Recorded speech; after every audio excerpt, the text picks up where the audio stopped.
Okay, welcome back to the Watchworks. This is kind of a little update video on showcase video, and also a documentation of the condition of this clock, which I'll get to. You can skip to that part if you don't want to hear me ramble on here for a second. I'm sure as you can tell, I finished moving. I am now at my new location. Our house was built in '53. It's a pretty cool place. It still has some of its original details. I think that's really all I'll really reveal about this place, because I don't want to be giving away any information about where I am, I guess you could say. I know I'm in Ohio, but yeah, no, I won't say where in Ohio. Anyways, I know I haven't uploaded in a bit either. That's because of the move. I did have some videos planned to upload, but I didn't get around to editing them. This one will probably be released first, just to make everything so everything jives. I'm gonna have a tour of an antique mall that was in very close proximity to where I used to live, California. In fact, I'll say where I used to live. I lived in Fairfield. No longer there, so don't try to stalk me or anything. Cordelia Junction Antiques Mall. There should be a tour of that coming out here soon.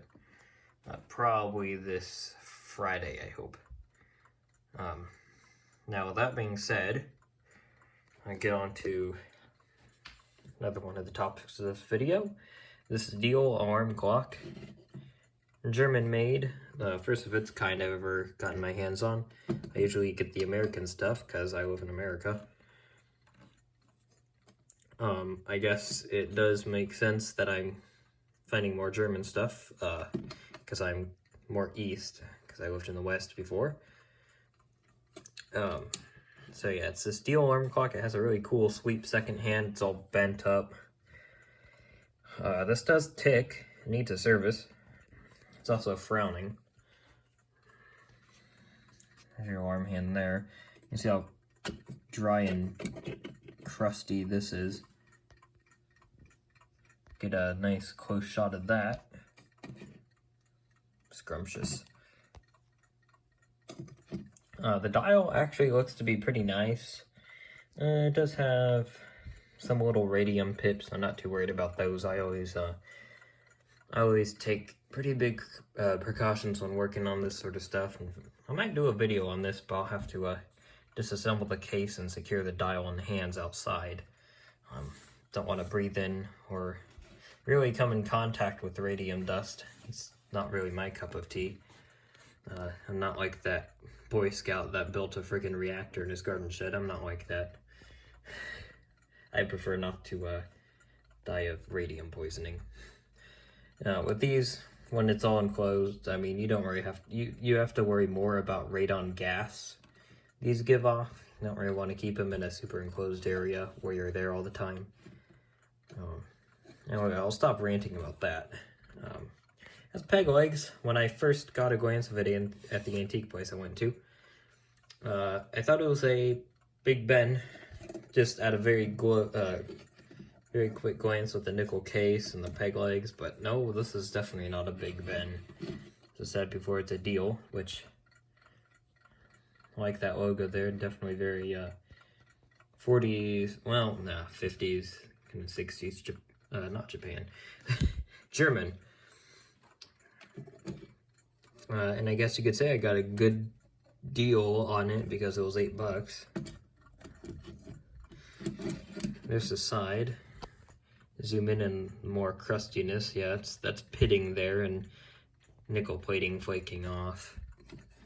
The bell is probably in the best shape out of the whole case as far as the plating goes. I could probably give that a light steel wool and give it some clear lacquer after I polish that up, and it should be okay. Although I want to experiment with nickel plating. You can see these knobs are pretty crusty too.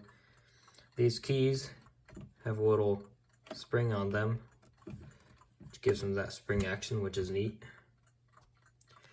There's your regulator, and there you go. There's your telltale